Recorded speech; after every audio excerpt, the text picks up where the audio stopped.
Hi friends, ಇವತ್ತು ನಮ್ಮ ಮನೇಲಿ ಉದ್ದಿನ ದೋಸೆ ನಮ್ಮಮ್ಮ ಮಾಡ್ತಾಯಿದ್ದಾರೆ ನೋಡಿ, ಹಾಕ್ತಾಯಿದ್ದಾರೆ. ಉದ್ದಿನ ದೋಸೆಗೆ ಪನ್ನೀರ್ ಮಾಡೋಣ ಅಂತ ರೆಡಿ ಮಾಡ್ಕೊಂಡಿದ್ದೀನಿ. ಅಮ್ಮ ಒಂದು ಕಡೆ ಒಲೆಯಲ್ಲಿ ಉದ್ದಿನ ದೋಸೆ ಹಾಕ್ತಾಯಿದ್ದಾರೆ ನೋಡಿ. ನಮ್ಮ ಮನೇಲಿ ಸೌದೆ ಒಲೆ ಇದು ನೋಡಿ ಫ್ರೆಂಡ್ಸ್, ಇದು ನೋಡಿ ಇಟ್ಟು ರೆಡಿ ಮಾಡ್ಕೊಂಡಿದ್ದಾರೆ. ಊರಲ್ಲಿದ್ದೀನಲ್ಲ, ಹಾಗಾಗಿ ನೋಡಿ ದೋಸೆ ನೋಡಿ ಈ ಥರ ನಮ್ಮದು ಇದು ಸೌದೆ ಒಲೆ ನೋಡಿ ಫ್ರೆಂಡ್ಸ್. ಹೇಗಿದೆ ದೋಸೆ, ಹೇಗೆ ಬಂದಿದೆ ನೋಡಿ, ಮೆತ್ತಗಿದೆ ದೋಸೆ ನೋಡಿ. ಪನ್ನೀರ್ ಮಾಡೋಣ ಅಂತ ರೆಡಿ ಮಾಡ್ಕೊಂಡಿದ್ದೀನಿ, ಮಾಡಬೇಕಿದೆ ನೋಡಿ. ಇವಾಗ ಪನ್ನೀರ್ ಮಾಡ್ತೀನಿ ನೋಡಿ, ರೆಡಿ ಮಾಡ್ಕೊಂಡಿದ್ದೀನಿ. ಎಲ್ಲ ಪನ್ನೀರ್ ಕಟ್ ಮಾಡಿಕೊಂಡು ಈರುಳ್ಳಿ ಎಲ್ಲ ರೆಡಿ ಮಾಡ್ಕೊಂಡಿದ್ದೀನಿ ನೋಡಿ. ಇವಾಗ ಹಾಕಬೇಕು ಬಾಂಟಿಗೆ ನೋಡಿ ಫ್ರೆಂಡ್ಸ್. ಹೆಂಗಿದೆ ದೋಸೆ, ದೋಸೆ ಮೆತ್ತಗಿದೆ ನೋಡಿ. ಹೀಗೆ ನಮ್ಮ ಮಲೆನಾಡು ಕಡೆ ಜಾಸ್ತಿ ಒಲೆಯಲ್ಲಿ ಮಾಡೋದು.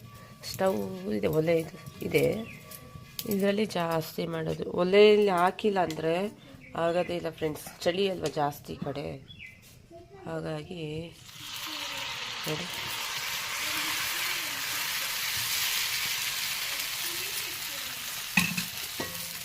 ಹೀಗೆ ಮುಚ್ಚು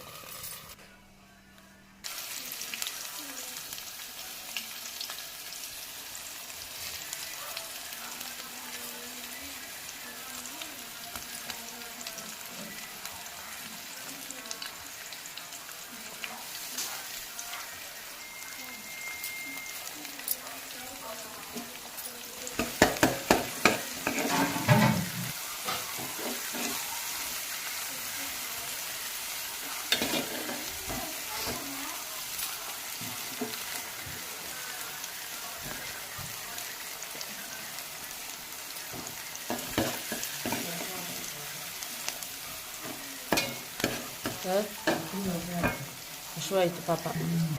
ಪನ್ನೀರ್ ಹಾಕ್ತಾ ಇದ್ದೀನಿ ನೋಡಿ. ರೆಡಿ ಪನ್ನೀರ್.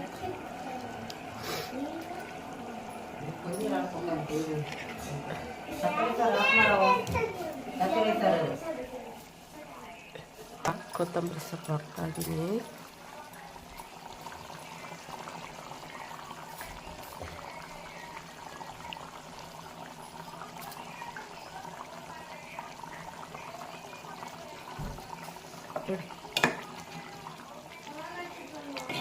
ಸ್ವಲ್ಪ ಜಾಸ್ತಿ ಮಸಾಲೆ ಹಾಕಿದ್ದೀನಿ, ಮಕ್ಕಳು ಜಾಸ್ತಿ ಇದ್ದಾರೆ, ಹಾಗಾಗಿ ಗೊಜ್ಜು ಸಾಲ ಗೊಜ್ಜು ಅಂತಾರೆ, ಗ್ರೇವಿ ಅಂತಾರೆ.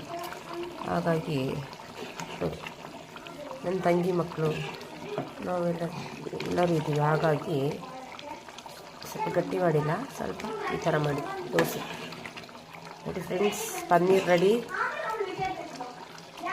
ಮಕ್ಕಳನ್ನೆಲ್ಲ ಕರೆದ್ಬಿಟ್ಟು ಇವಾಗ ನಾಷ್ಟ.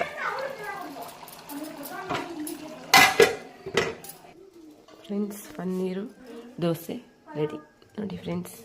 ನೋಡಿ ಹೇಗಿದೆ ದೋಸೆ, ಸೂಪರ್ ಆಗಿದೆ ದೋಸೆ ಮತ್ತು ಪನ್ನೀರು ನೋಡಿ. ನನ್ನ ಮಗ ರೆಡಿ ಏನೇನೋ ಮಾಡ್ತಾರೆ ಫ್ರೆಂಡ್ಸ್ ಇವರು, ಚೆನ್ನಾಗಿರಲ್ಲ. ಓಕೆ ಫ್ರೆಂಡ್ಸ್, ಬಾಯ್.